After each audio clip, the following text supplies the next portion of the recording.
She pushed a mop. He signed million-dollar checks. When his empire collapsed and 11 lawyers walked away, she had the answer they all missed. The answer solved his problem, but what he does next will leave you surprised. Smash that like button if you love Underdog stories. This one will give you chills. Rosa Martinez's hands were raw.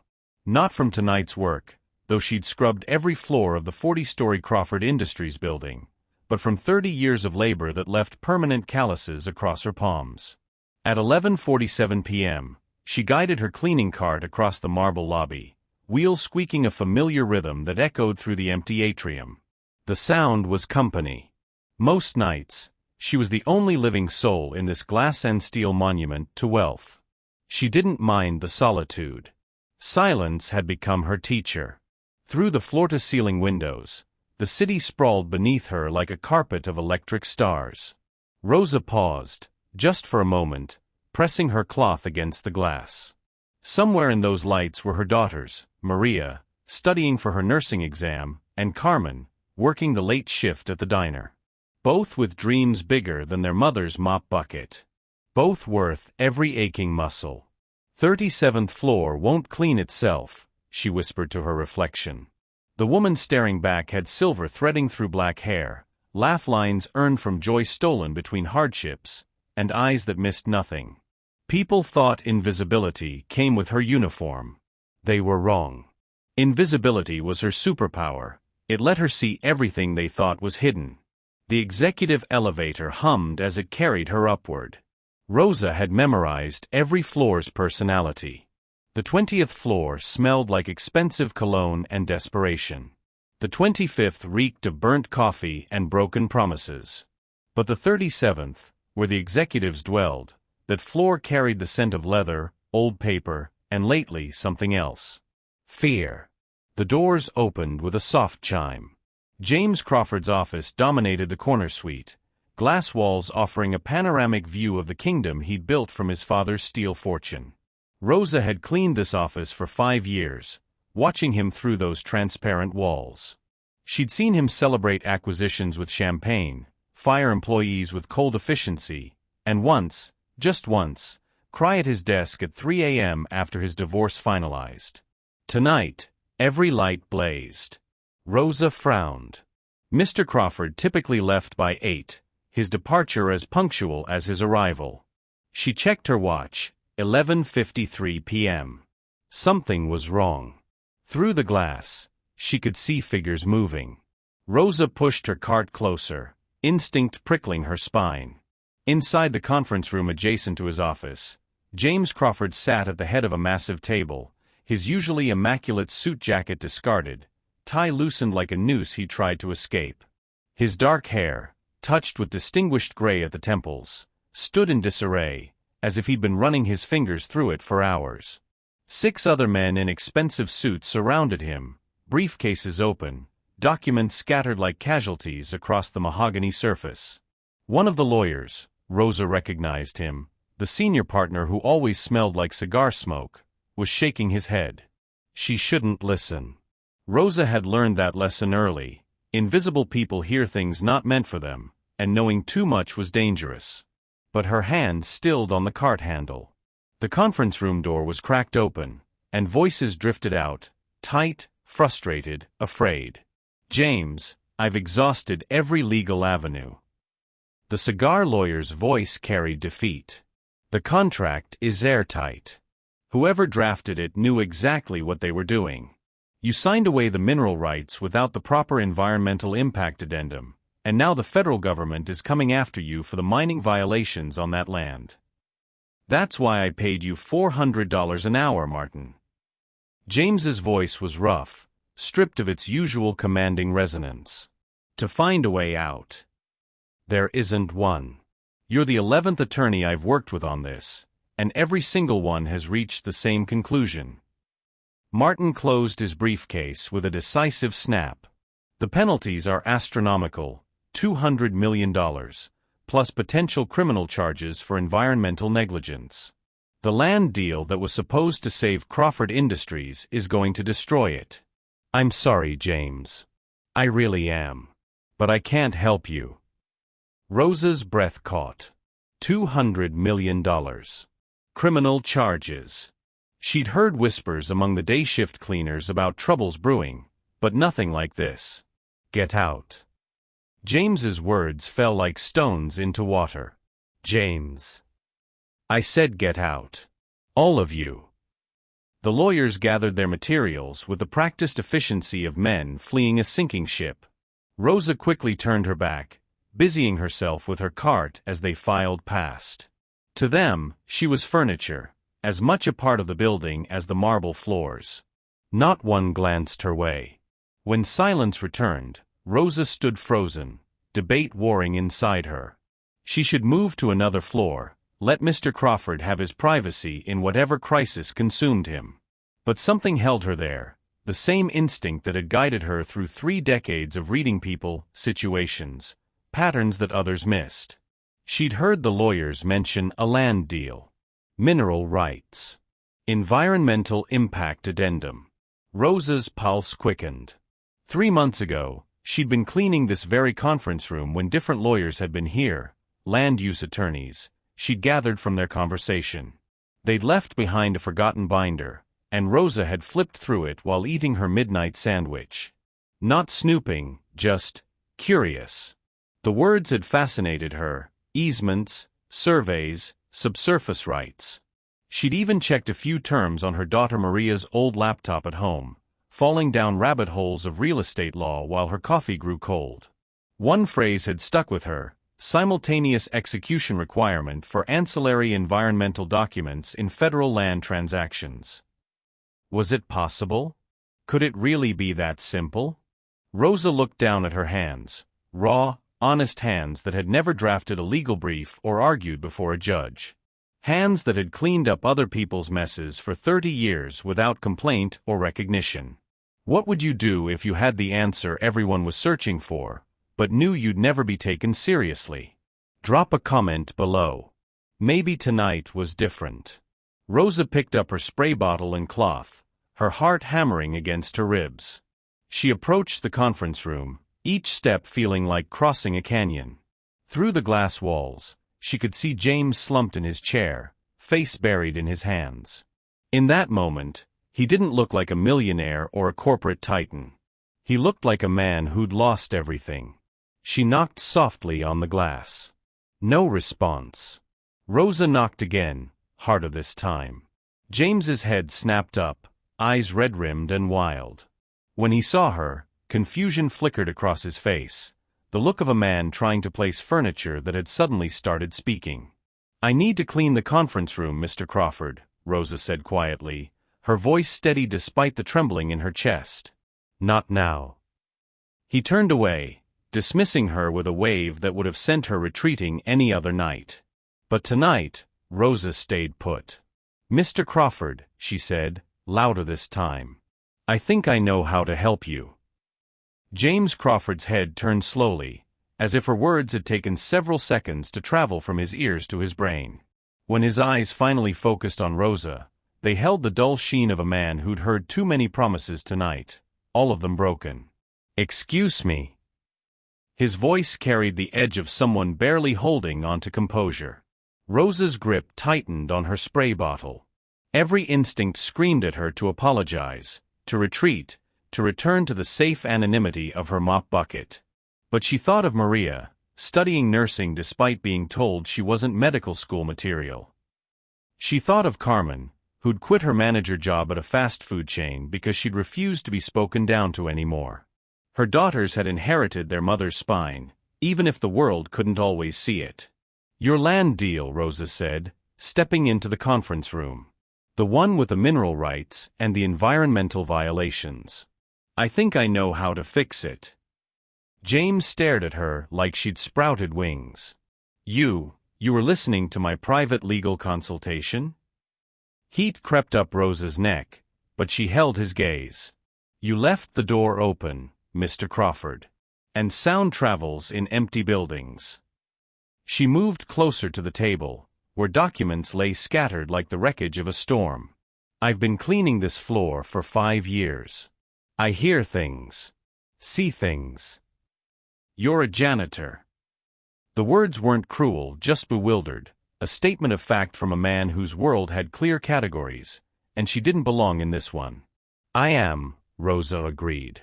I'm also someone who pays attention. 3 months ago, there were land use attorneys here working on preliminary surveys for your Colorado property.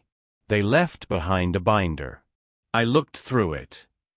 James's expression shifted from confusion to something harder. You went through confidential documents? I looked at papers left on a table while I ate my sandwich, Rosa corrected, her voice calm. There's a difference. And what I saw made me curious, so I researched. I know what an environmental impact addendum is, Mr. Crawford.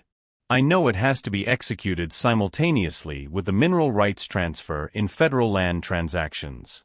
And I know that if it wasn't, there might be a way to void the original contract. The silence that followed was so complete Rosa could hear the ventilation system humming 40 stories above them.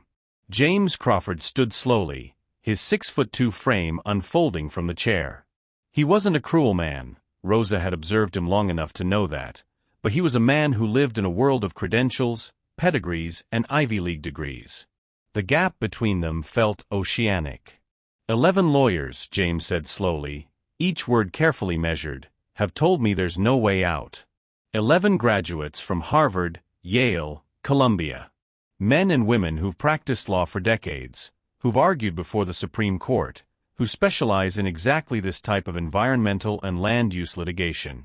And you're telling me, he stopped, seeming to struggle with how to finish the sentence without sounding like the arrogant millionaire his lawyers had just abandoned. I'm telling you I might see something they missed. Rosa set down her spray bottle and moved to the table. Her hands trembled as she reached for one of the documents, the original contract for the land purchase. May I? James gestured helplessly at the papers. Why not? I've already lost everything. Might as well let my cleaning lady shuffle the deck chairs on the Titanic. Rosa ignored the bite in his words. She'd heard worse from men in better moods. Her eyes scanned the contract, moving past the legal jargon she didn't fully understand, looking for the section that had nagged at her since she'd heard the lawyers mention it. There, page 17, section 4.3, transfer of subsurface mineral rights. Who drafted this contract? She asked. Whoever Holbrook Mining Company hired. Why? And the environmental impact addendum, did you see it before you signed? I signed what my lawyers told me to sign. There were 100 documents in that closing. James's frustration was palpable. I don't have time for a civics lesson about how land deals work. Rosa looked up at him, and something in her expression made him stop. Mr. Crawford, what if the environmental addendum was never properly filed as a simultaneous execution document? What if it was filed later, even by just 1 day? James's brow furrowed. What difference would that make? In federal land transactions involving mineral extraction, the environmental assessment has to be completed and filed at the exact same moment as the mineral rights transfer. Not the same day, the same moment. It's called the simultaneous execution doctrine. It's an obscure provision in federal environmental law, Title 43, Section 3809.5. Rosa had memorized the statute number after reading it 12 times on Maria's laptop, fascinated by how such a small detail could carry such enormous weight.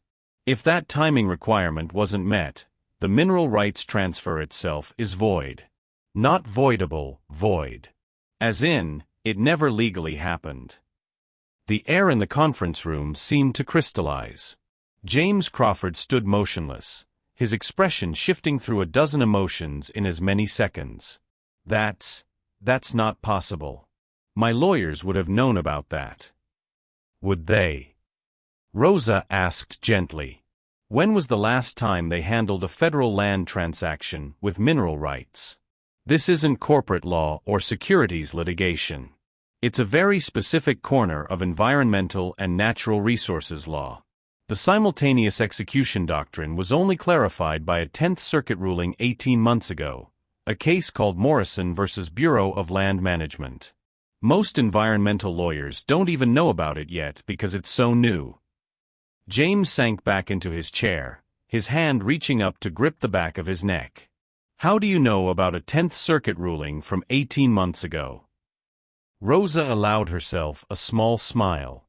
Because I have a lot of quiet hours in this building, Mr. Crawford. And because when you grow up with nothing, you learn that knowledge is the only currency that can't be taken from you. I've been teaching myself real estate and contract law for 2 years. Online courses, free legal databases, whatever I can access from the public library. My daughter Maria, she's studying nursing, we quiz each other. She teaches me anatomy, I teach her about contract interpretation. For the first time since she'd entered the room, James Crawford truly looked at her. Not through her, not past her, but at her, seeing Rosa Martinez as a person rather than a function. The weight of his gaze was heavy, searching, almost painful in its intensity. "Show me," he said hoarsely. Rosa's heart leaped. She pulled out her phone, an old model with a cracked screen that Maria had passed down to her, and navigated to her saved documents. "I screenshot the Morrison case last month when I was reading about mineral rights disputes. Here," she handed him the phone. James took it, his Rolex-clad wrist looking absurdly out of place next to her $30 phone with its peeling case. He read in silence, his eyes moving rapidly across the small screen. Rosa watched emotions flicker across his face. Disbelief, hope, calculation, and something else, something that looked like shame. "This is real," he whispered. "This doctrine, if we can prove the timing was off."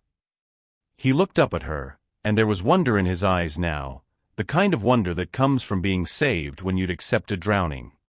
"We'd need to pull the filing records from the Bureau of Land Management. Cross-reference them with the contract execution timestamps.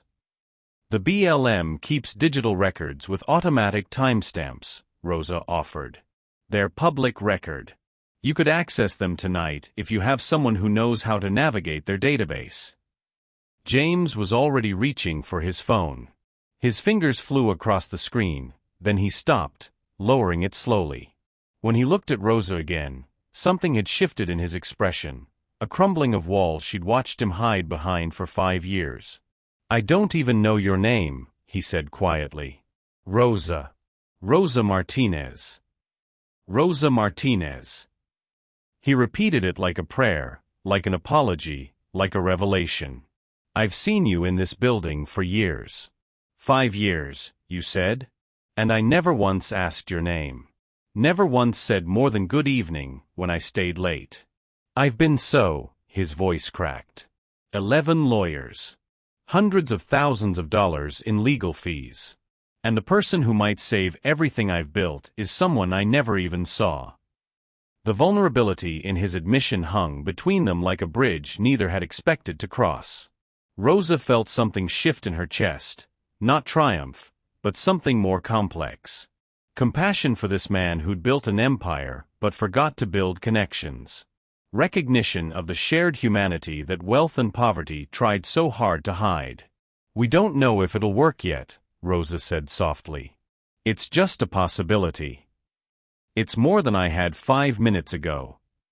James stood, energy returning to his movements. "Rosa, would you stay? Help me figure this out? I'll pay you, of course. Whatever overtime rate." "I don't want extra money, Mr. Crawford."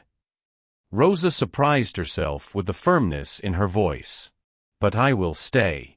Because problems are meant to be solved, and because," she paused, choosing her words carefully, "because everyone deserves a second chance. Even millionaires who forget to learn their janitor's name." A laugh burst from James, surprised, genuine, edged with hysteria and relief. "That's fair. That's more than fair." He ran both hands through his hair, making it stand up even more wildly. Okay. Let's do this. Let me call my IT director. He can access the BLM database. And Rosa." He met her eyes, and in them she saw the first glimmers of respect. "Thank you for knocking on my door." What do you think changes first in people, their circumstances or their perspectives? Let us know in the comments. Rosa nodded, warmth spreading through her chest despite the air-conditioned chill of the conference room. She pulled out her cart and began setting up, but this time not to clean. This time to work alongside a man who was finally learning to see. The next 4 hours dissolved into a blur of coffee, computer screens, and the kind of focused intensity that comes when everything hangs on a single thread of hope. James's IT director, a disheveled man named Kumar who arrived at 1:30 a.m. in sweatpants and a t-shirt that read "I void warranties," had established a remote connection to the Bureau of Land Management's filing system. The three of them crowded around James's laptop, Rosa standing behind the two seated men, her hand resting on the back of James's leather chair. "There," Kumar said, pointing at a timestamp on the screen. "Environmental Impact Assessment for the Crawford-Holbrook Mineral Rights Transaction. Filed March 15 at 3:47 p.m. Mountain Time." James pulled up another document on a second monitor, the original mineral rights transfer contract. His finger traced down to the execution date and time. Contract executed March 15 at 11:23 a.m. Mountain Time. Silence fell over the room like snow. 4 hours and 24 minutes, Rosa whispered. They weren't simultaneous. James's hand came up slowly to cover his mouth. Kumar leaned back in his chair, eyes wide. Holy hell. The janitor lady just found a 4-hour gap that 11 lawyers missed. "Rosa," James corrected quietly, his voice strange. "Her name is Rosa." Kumar glanced between them, sensing something significant in the correction. "Right. Rosa. Well, Rosa just saved Crawford Industries." But James was shaking his head, staring at the screen with an expression Rosa couldn't quite read. "It's not that simple. We need to file a motion to void the contract based on the simultaneous execution doctrine, which means we need an attorney who specializes in federal land use law and who can get emergency filings processed. We need to move fast before the government finalizes the environmental penalties. And we need to prove that the timing discrepancy wasn't just a clerical error but actually invalidates the entire contract." "The Morrison case precedent is clear," Rosa said, her confidence growing. "The 10th Circuit ruled that any gap, even minutes, violates the doctrine because Congress specifically intended these filings to be truly simultaneous to prevent exactly what happened here, companies transferring mineral rights before environmental impacts are fully assessed." James turned in his chair to look up at her, and something in his gaze made Rosa's breath catch. It wasn't just respect anymore. It was something warmer, something that made her suddenly aware of how close they were standing, how the night had shrunk the world down to this small circle of light and shared purpose. "You really did study this," he said. "This isn't just something you skimmed. You understand the actual legal theory." Rosa felt heat creep into her cheeks. "I told you. I pay attention. And I have a lot of time to read while I work." "Kumar," James said, still holding Rosa's gaze, "I need you to find me the best federal land use attorney in the country. I don't care what it costs or what time zone they're in.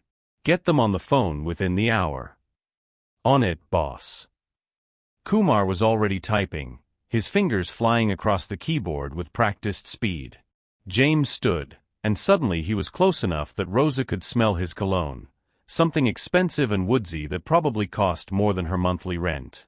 She should step back, re-establish the proper distance between employer and employee, millionaire and janitor.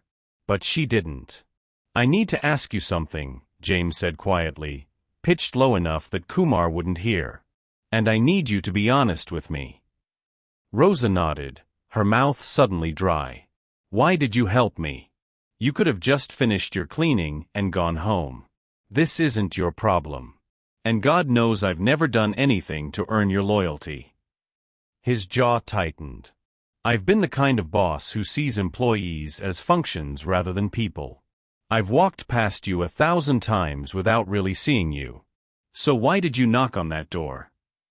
The question hung between them, heavy with implications Rosa wasn't sure she understood herself. She thought about lying, about giving him some easy answer about doing the right thing or being a good employee. But something about the vulnerability in his eyes, the rawness of this night, demanded truth. "Because I know what it's like to be invisible," she said slowly. "To have people look through you like you're glass. And I know what it's like to be desperate, to feel like you're drowning and no one can hear you calling for help." She paused, gathering courage. "But I also know what you don't seem to understand yet, Mr. Crawford. You're not invisible. You're very, very visible. You have power, resources, people who depend on you. And maybe part of why I knocked was because I wanted you to see that having all that doesn't mean you have all the answers. Sometimes the answers come from places you're not looking." James absorbed her words like a man drinking water after days in the desert. "You're right. About all of it." He looked away, jaw working. "My father built this company on the belief that money could solve any problem. I inherited that assumption. Tonight, I learned he was wrong. We were both wrong. Boss." Kumar's exclamation shattered the moment. "I found her. Donna Chun. She's the attorney who actually argued the Morrison case before the 10th Circuit. She's in Seattle, and she's awake. Apparently she's a night owl who works crazy hours. I've got her on hold, and she's willing to talk." James's hand, Rosa noticed, was trembling slightly as he reached for his phone. "Put her through to the conference room." He looked at Rosa. "Will you stay? I'd like you to stay." "Of course." They moved back into the conference room, Kumar patching the call through to the speaker system. A crisp, professional voice filled the room. "This is Donna Chun. I understand you have a simultaneous execution doctrine issue." For the next hour, Rosa watched James Crawford transform. He explained the situation with clarity and precision, but he did something she'd never seen a man of his status do. When Donna asked technical questions about the timing discrepancy, James deferred to Rosa. "Rosa, can you pull up those screenshots you showed me?" "Rosa, what was the exact statutory citation again?" "Rosa, explain to Ms. Chun what you found in the BLM database." Each time he said her name, each time he treated her as an equal partner rather than hired help, something tight and old loosened in Rosa's chest. This was what respect felt like, not the grudging acknowledgement of a job well done, but genuine recognition of her intelligence, her contribution, her worth. Donna Chun was thorough, skeptical, and brilliant. She asked questions that would have made Rosa falter if she hadn't spent 2 years teaching herself this material. But Rosa held her ground, citing cases, explaining precedents, walking through the logic of why the timing gap mattered. Finally, after what felt like an eternity, Donna said, "Ms. Martinez, I have to tell you, I've been practicing environmental law for 20 years, and most attorneys wouldn't have caught this. The Morrison Doctrine is brand new and highly specialized. Where did you go to law school?" Rosa met James's eyes across the table. "I didn't, Ms. Chun. I'm a janitor." The silence on the other end of the line stretched for 3 heartbeats. Then, "Well, you'd make a hell of an attorney. Mr. Crawford, I can file emergency motions first thing Monday morning. Based on what Ms. Martinez has found, I'd give you a 90% chance of getting the mineral rights transfer voided. The environmental penalties would disappear with it. You can't be fined for violations on land you never actually acquired the rights to exploit." James's eyes closed, his whole body sagging with relief so profound Rosa instinctively reached out to steady him. Her hand landed on his shoulder, and he covered it with his own, warm and solid and trembling slightly. "Thank you, Ms. Chun," James managed. "Send over your retainer agreement. Whatever it costs." "Given what Ms. Martinez found, my fee seems almost secondary," Donna said dryly. "But yes, I'll send the paperwork. And Mr. Crawford? You might want to think about hiring Ms. Martinez for your legal team. She's wasted pushing a mop." The call ended. Kumar excused himself, mumbling something about needing to back up the evidence files. And then it was just Rosa and James in the conference room, surrounded by the documents that had nearly destroyed him and the discovery that would save him. James still held her hand against his shoulder. Rosa knew she should pull away. This was crossing lines, blurring boundaries that had kept her safe for 30 years. But she didn't move. "I don't know how to thank you," James said, his voice rough with emotion.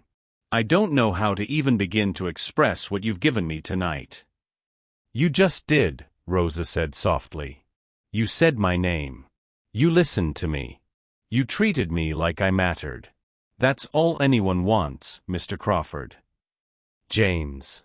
He turned to face her fully, and the expression in his eyes made Rosa's heart stutter. "Please. Call me James." "James," she repeated, testing the weight of his name on her tongue. It felt dangerous and thrilling, like stepping off a cliff she hadn't known was there. "Rosa Martinez," James said slowly, as if memorizing it. "Tell me something. If you can teach yourself environmental law well enough to find what 11 attorneys missed, why are you cleaning floors?" The question, so simple, so complicated, hit Rosa harder than she'd expected. Because intelligence doesn't pay the bills when you don't have credentials. Because I have 2 daughters who need to eat and a rent payment due every month. Because the world doesn't care how many free online courses you've taken or how many books you've read when you're a 47-year-old woman with a GED and an accent. She met his eyes steadily. "I clean floors because it's honest work that lets me provide for my family. I'm not ashamed of it." "You shouldn't be," James said fiercely. "God, you shouldn't be." "But Rosa, what if you didn't have to choose? What if you could do both? Support your family and use that incredible mind of yours?" Rosa's pulse quickened. "What are you saying?" "I'm saying," James stopped, running his hand through his hair again. "I'm saying I don't want this to be the last conversation we have. I'm saying that when the sun comes up and we're not drowning in crisis anymore, I want to figure out how to make this right. Not just with a bonus or a thank you, I want to help you build something. Because someone with your intelligence and dedication deserves better than to be invisible." "I was never invisible," Rosa corrected gently. "You just weren't looking." The truth of it hung between them like a confession. James nodded slowly, accepting the rebuke with grace Rosa hadn't known he possessed. Outside the windows, the sky was beginning to lighten, not sunrise yet, but that deep blue that comes just before dawn. They'd been here all night, and Rosa should be exhausted. Instead, she felt electrified, alive in a way she hadn't felt in years. "It's almost morning," James said, following her gaze. "You should go home. Get some rest." "But Rosa," he hesitated, then continued with careful deliberation.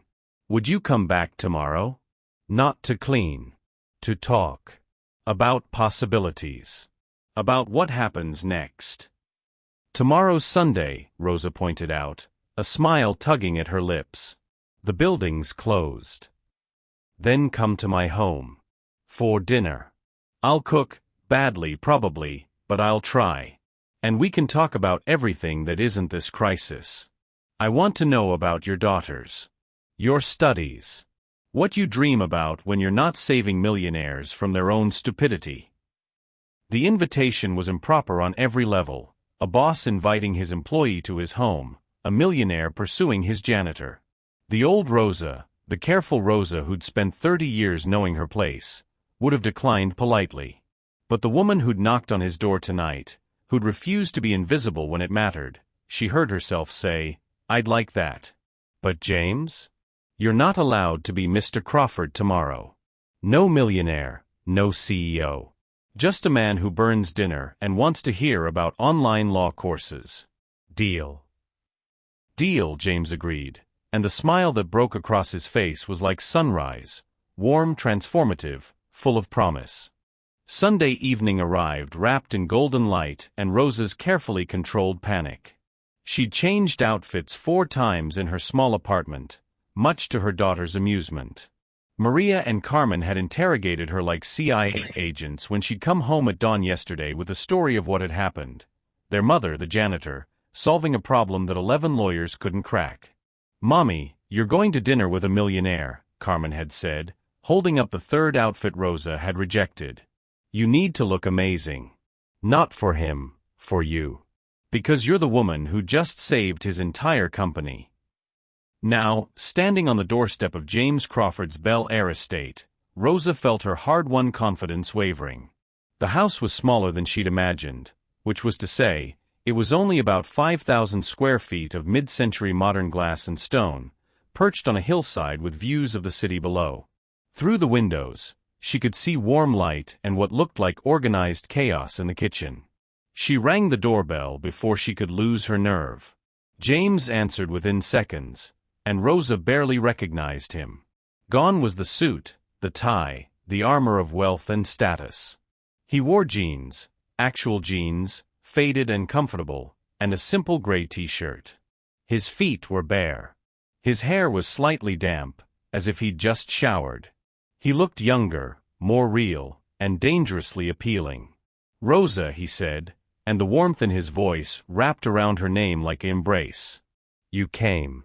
I was half afraid you'd change your mind. I almost did, Rosa admitted, stepping inside when he gestured. It's not exactly normal, is it? The millionaire and the janitor having dinner. Nothing about the last 48 hours has been normal, James said, closing the door behind her. Thank God. Normal was making me miserable without even realizing it. He led her through a minimalist living room, expensive but somehow empty, like a photograph from an architectural magazine that no one actually lived in, to a kitchen that was refreshingly, chaotically human. Pots bubbled on the stove. Something in the oven smelled suspiciously like burning. Vegetables sat half-chopped on a cutting board. James caught her looking and laughed, a real laugh, nothing like the polished chuckle she'd heard him give during business meetings. I warned you I'd cook badly, he said. I'm attempting chicken piccata, which seemed like a good idea this morning but now feels like hubris. I haven't actually cooked for someone in. He trailed off, calculating. Maybe 5 years? I usually have a meal service or eat at restaurants. But I wanted tonight to be different. I wanted to actually make something for you. The simple honesty of it undid something in Rosa's chest. Can I help? God, yes. Please. Before I burn down the house and add arson to my list of recent disasters. They moved through the kitchen together with surprising ease, Rosa taking over the chicken while James finished the vegetables. They talked, really talked, about everything except business.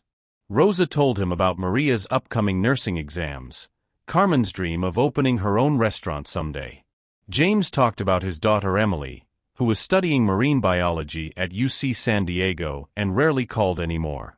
I think I stopped being a father somewhere along the way, James admitted, his knife pausing over a red pepper. I became a walking checkbook instead. Send her money, pay her tuition, but don't actually know what's happening in her life.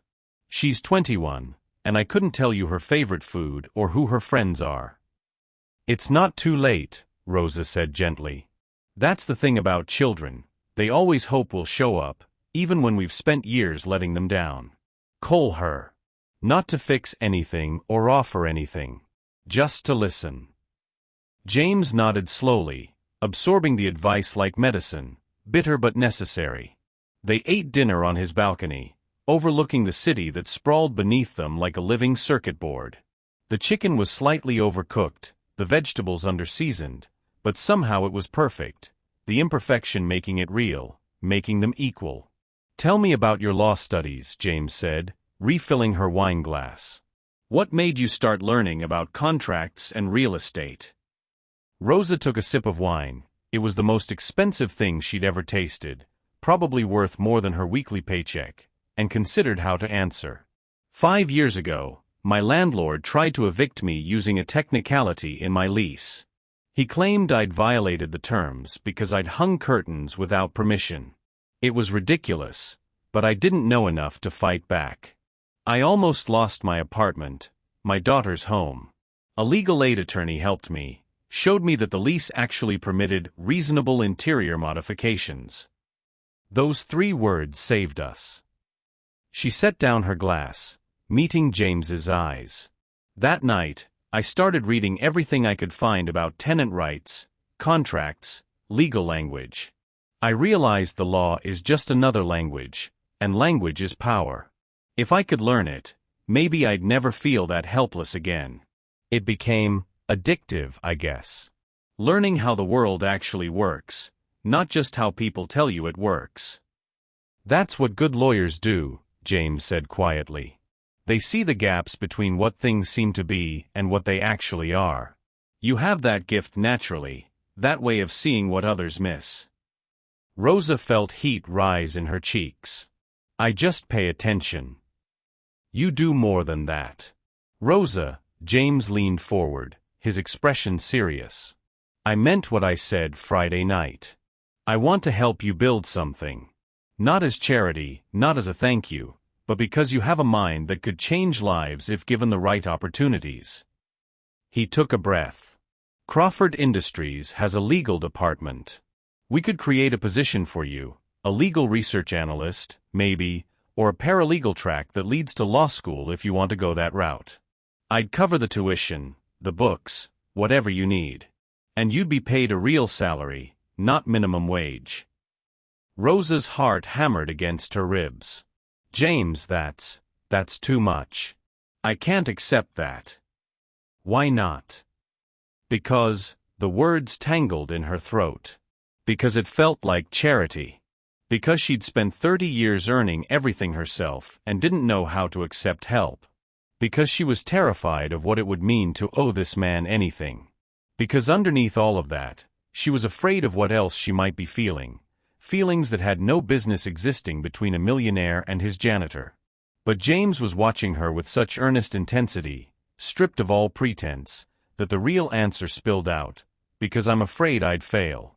I'm afraid I'd prove everyone right, that intelligence without credentials doesn't matter, that women like me should stay in our place, that I'm foolish for believing I could be more than what I am. Rosa. James reached across the table, his hand hovering near hers but not quite touching, a question, not a demand. You solved a problem in 30 seconds that 11 Harvard-educated lawyers couldn't crack in 3 months. You taught yourself enough environmental law to cite 10th Circuit precedents from memory. You've been more than what you are for years, the world just refused to see it. Including me. Especially me. His hand finally settled over hers, warm and steady. I'm not offering you this because I pity you or because I owe you, though God knows I do owe you everything. I'm offering because you deserve it. And because I need people like you in my company. People who think differently, who see what the expensive consultants miss, who care more about truth than status. Rosa stared at their joined hands, her calloused, work-worn fingers against his manicured ones. The contrast should have emphasized their differences. Instead, it highlighted something else, complementarity.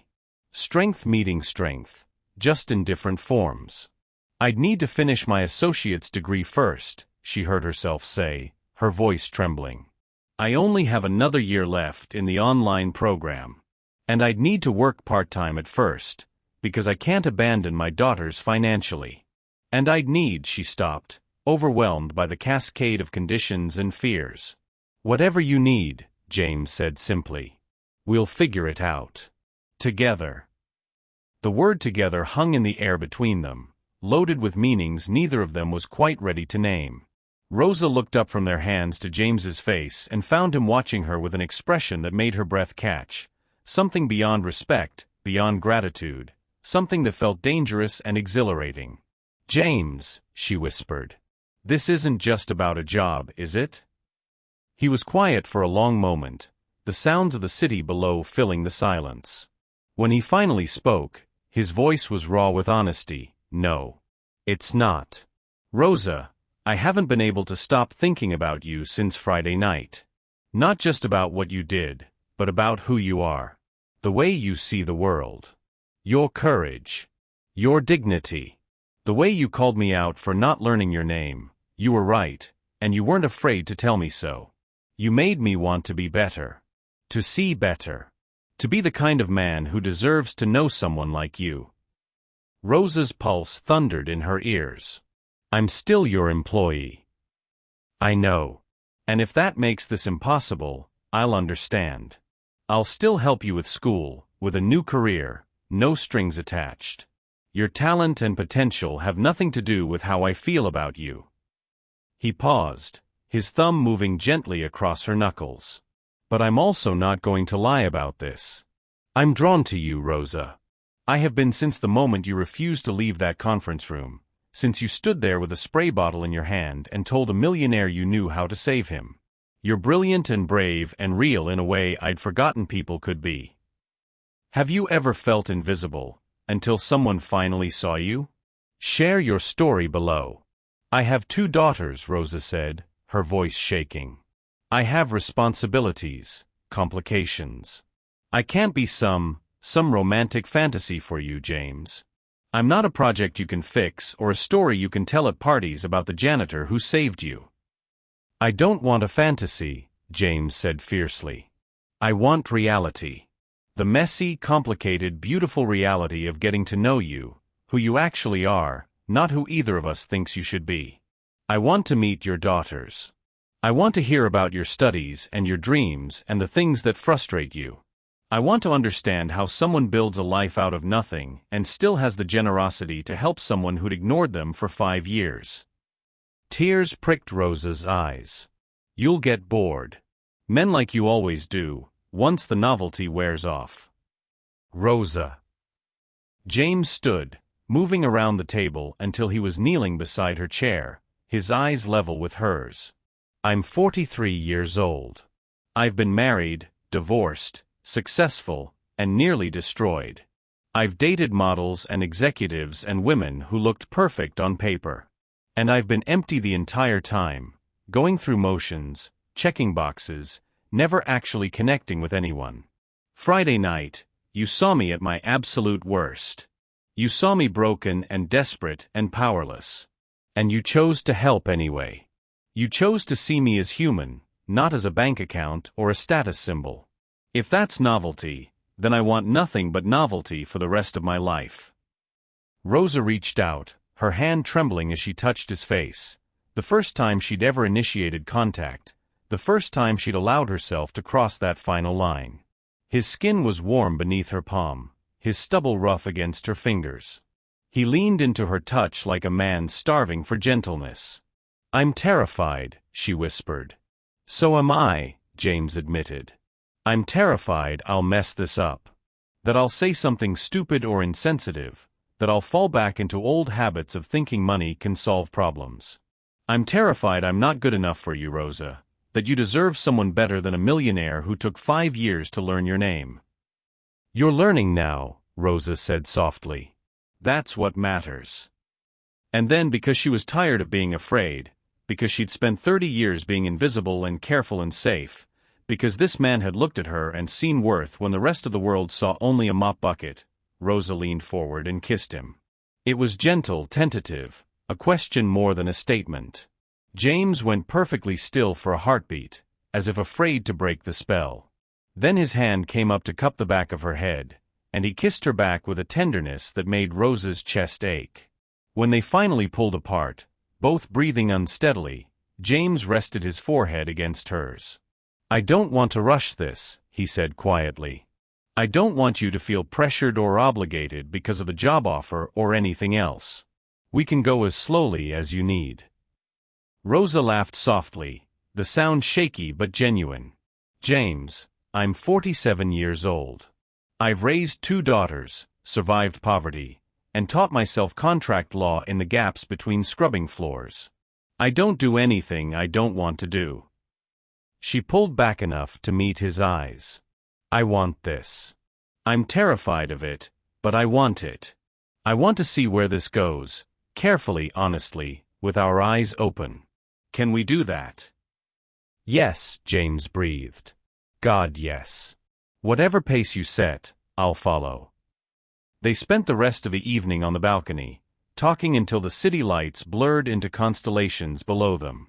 James told her about his father's impossible expectations, the loneliness of inheriting an empire at 25, the way success had insulated him from real connection.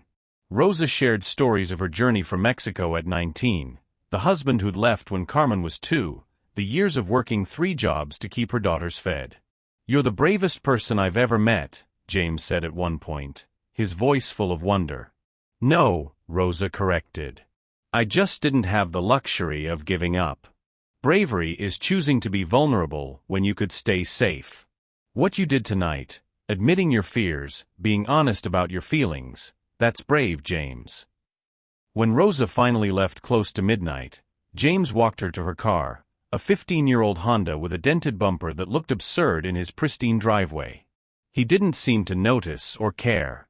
He kissed her goodnight softly, sweetly, and made her promise to text when she got home safely. Driving back to her small apartment in Boyle Heights, Rosa felt like she was floating.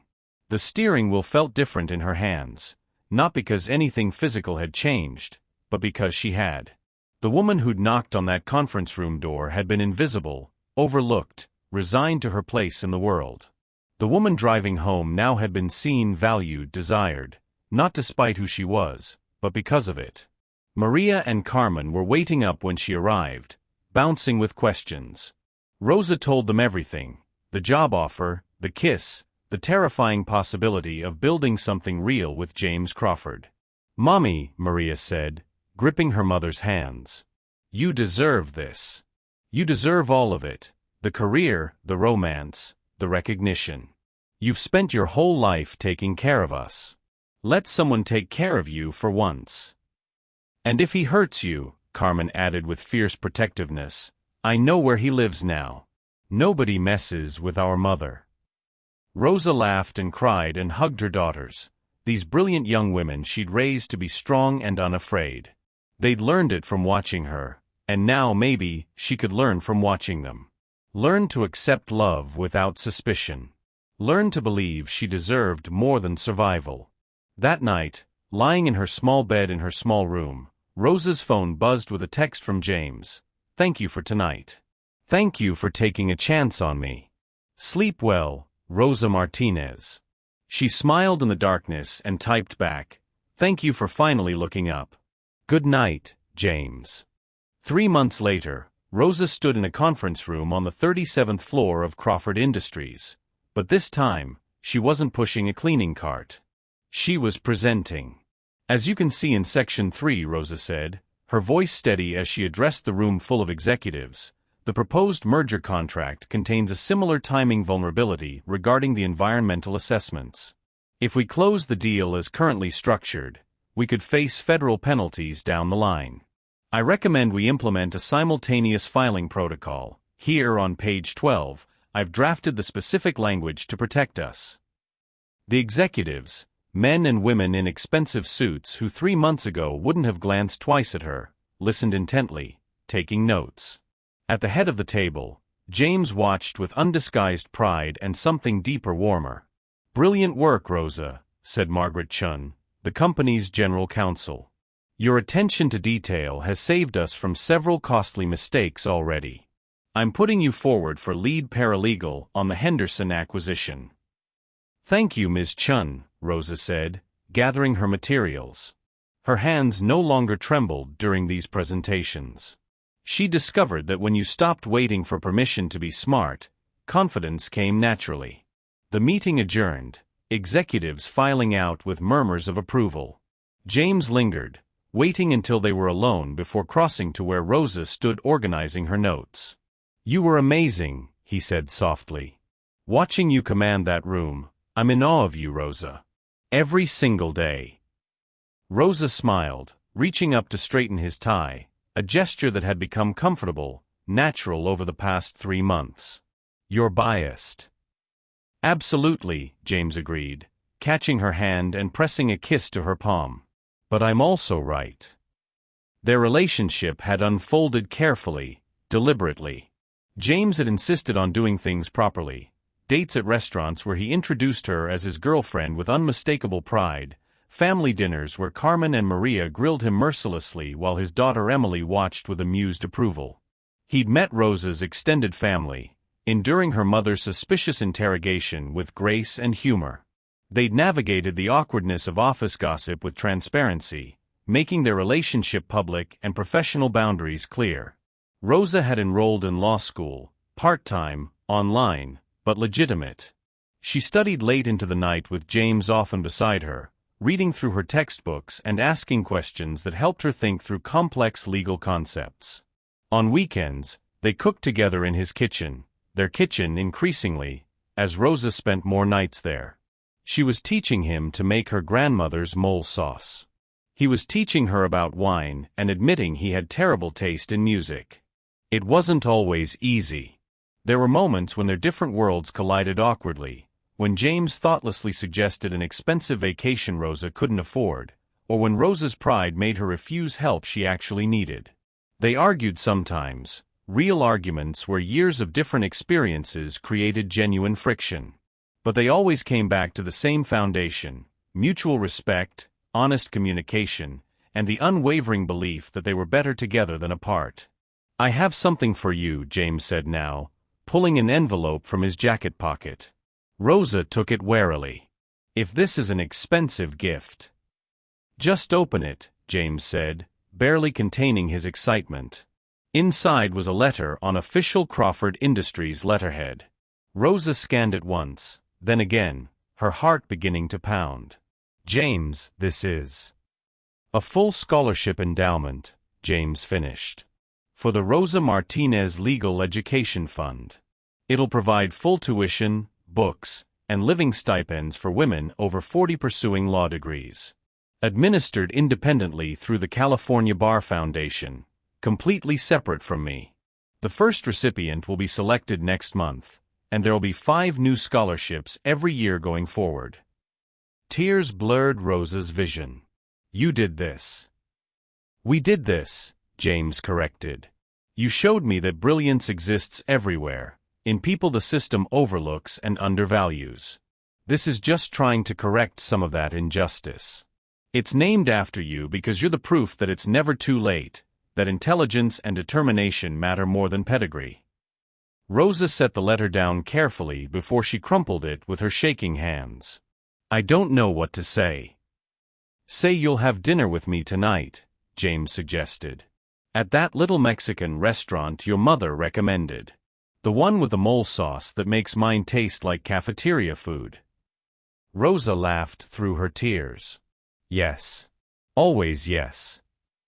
James pulled her into his arms, and Rosa let herself sink into the embrace. This man who'd learned to see her, who celebrated her victories without trying to claim credit for them, who loved her daughters almost as fiercely as she did. She'd been so afraid that his world would swallow hers, that she'd lose herself in the luxury and expectations. Instead, they built something new together, a relationship where her strength complemented his, where her perspective challenged him to be better, where his resources amplified her impact. "I love you," James whispered into her hair. "I love your brilliant mind and your generous heart and the way you never let me get away with anything." "I love you too," Rosa whispered back, the words still feeling new and precious on her tongue. "Even though you still can't make chicken piccata without burning something." His laugh rumbled through his chest. "I'm a work in progress." "We both are," Rosa said. "That's what makes it work." 6 months later, Rosa stood at a podium in the ballroom of the Century Plaza Hotel, addressing 200 attorneys, paralegals, and law students at the California Bar Association's annual diversity conference. Her navy suit was new, the first truly expensive thing she'd bought herself with her legal analyst salary.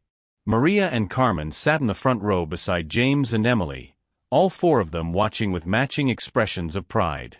"6 months ago," Rosa began, her voice carrying clearly through the microphone, "I was a janitor. I'd been cleaning office buildings for 30 years while teaching myself law in the hours between shifts. I never imagined I'd be standing here today, speaking to you as a legal professional. But I learned something important over those 30 years of being invisible. The most valuable perspectives often come from the people society trains us not to see." She paused, meeting eyes around the room, young lawyers of color, older students returning to education, people whose paths to law hadn't been traditional or easy. 11 lawyers failed to solve a problem I cracked in 30 seconds. Not because I'm smarter than them, they were brilliant, accomplished attorneys from the best schools in the country. I found the answer because I was looking from a different angle. Because my life experience taught me to see gaps and vulnerabilities that people from privileged backgrounds might miss. Because necessity made me resourceful in ways that comfort never could. Rosa gripped the podium, feeling the weight of everyone's attention. So my message to you today, especially those of you who feel like you don't belong in these spaces, who worry that your non-traditional background is a weakness, is this: your difference is your strength. The legal profession needs people who've lived real struggles, who understand how the system fails ordinary people, who can spot the problems that matter because they've experienced them firsthand. Don't apologize for your path. Own it. Use it. Let it make you the kind of lawyer who actually changes lives. The applause started before she finished, building until the entire ballroom was standing. Rosa blinked back tears, overwhelmed by the sea of faces reflecting her own journey back at her. After the speech, people swarmed her, students asking for advice, older professionals sharing their own stories of non-traditional paths, attorneys offering mentorship. James hung back, giving her space to shine, but she could feel his presence like a steady anchor. When the crowd finally thinned, Rosa found her family waiting. Maria threw her arms around her mother first. "Mommy, that was incredible. I recorded the whole thing." "You made me cry," Carmen accused, wiping her eyes. "In public. I have a reputation to maintain." Emily, who'd become like a third daughter to Rosa, hugged her next. "You're amazing. Seriously. My dad is so lucky." "I'm the lucky one," James said, finally stepping forward. He took Rosa's hands, his eyes shining with emotion. "Watching you up there, seeing everyone recognize what I've known for months, that you're extraordinary. I'm so proud of you, Rosa." "We did this together," Rosa reminded him. "You believed in me when I didn't believe in myself." "No," James corrected gently. "You were always this person. I just got out of your way and let the world finally see you." 1 year later. The wedding was small, intimate, just family and close friends gathered in the garden behind James's house. Rosa wore a simple cream dress that Carmen had helped her choose, flowers in her hair that Maria had arranged. James stood at the makeshift altar in a gray suit, looking at her like she was the only thing in the world that mattered. They'd written their own vows. When it was James's turn, he took Rosa's hands and spoke with the vulnerability she taught him to embrace. "Rosa, you walked into my life at my lowest moment and showed me what I'd been missing, not just a solution to a legal crisis, but a vision of who I could be if I stopped hiding behind wealth and status. You taught me to see people, really see them. You taught me that love isn't about rescuing someone or being rescued, it's about choosing each other, every day, with open eyes and honest hearts. You saved my company, but more than that, you saved me from a life of isolation I didn't even know I was living. I promised to spend the rest of our lives seeing you, celebrating you, and learning from you. I promised to never again walk past brilliance, because it doesn't come in the package I expect. I promised to be worthy of your love." Rosa's tears fell freely as she spoke her vows. "James, when I knocked on your door that night, I was terrified. I'd spent 30 years being invisible, and choosing to be seen felt like the biggest risk I'd ever taken. But you didn't just see me, you celebrated me. You made space for my voice when everyone else had taught me to stay quiet. You loved my daughters like they were your own. You turned my dreams into possibilities and never asked me to be anything except exactly who I am. I promise to keep calling you out when you need it, to challenge you to be better, and to build with you a life where neither of us has to be invisible ever again. I promise to love you, not for what you can give me, but for who you are when all the armor comes off." When they kissed as husband and wife, the small gathering erupted in cheers. Maria and Carmen whooped loudly, unashamed of their joy. Emily threw rose petals. Rosa's mother, who'd been skeptical of this millionaire who'd swept her daughter off her feet, dabbed at her eyes and admitted that maybe, just maybe, he was worthy of her Rosa. At the reception, Rosa found a quiet moment on the balcony. The same balcony where she and James had first admitted their feelings a year ago. The city spread below them, infinite and shimmering. James joined her, wrapping his arms around her from behind. "Happy," he murmured against her hair. "Terrified," Rosa admitted. "Happy. Grateful. Still a little shocked that this is my life now." "You earned every bit of it," James said firmly. "Never forget that, Rosa. This isn't a fairy tale where the prince rescued the servant. This is the story of a brilliant woman who refused to stay invisible, who saved herself and everyone around her, and who happened to fall in love along the way." Rosa turned in his arms, reaching up to cup his face. "We saved each other," she said. "That's how real love works." They stood there as the sun set, painting the sky in shades of gold and rose, two people from different worlds who'd built a bridge between them, not by erasing their differences, but by celebrating them. Rosa thought about the woman she'd been a year ago, pushing a cleaning cart through silent buildings, dreaming of a different life but never quite believing it was possible. That woman had been brave enough to knock on a closed door. Everything that came after, the career, the love, the transformation, had started with that single choice to refuse invisibility. "What are you thinking?" James asked. Rosa smiled. "I'm thinking that sometimes the best endings are really just beginnings. I'm thinking about all the women who'll get the scholarship, who'll have chances I almost didn't take. I'm thinking about Maria starting her nursing career next month and Carmen interviewing for that sous chef position. I'm thinking about us, where we've been, where we're going." "And?" James prompted. "And I'm thinking that I'm exactly where I'm supposed to be," Rosa said. "Not because some man rescued me, but because I rescued myself, and found someone brave enough to be rescued in return." James kissed her forehead, her temple, finally her lips, soft and sweet and full of promise. Below them, the city glittered with possibility. Somewhere in those lights were other women pushing mops, teaching themselves impossible things, refusing to accept the limits the world tried to place on them. Rosa sent out a silent prayer that they would find their courage, their voice, their moment to knock on the door that changed everything. This is what victory looks like, Rosa thought. Not perfection. Not a life without struggle. But choosing to be seen, to be loved, to be brave, and building something beautiful from that choice. Inside, the celebration continued. Laughter and music and family gathered in joy. Rosa took James's hand, and together they walked back into the light. Final reflection. What door have you been afraid to knock on? What would change if you chose to be seen? Share your story. You never know who needs to hear it.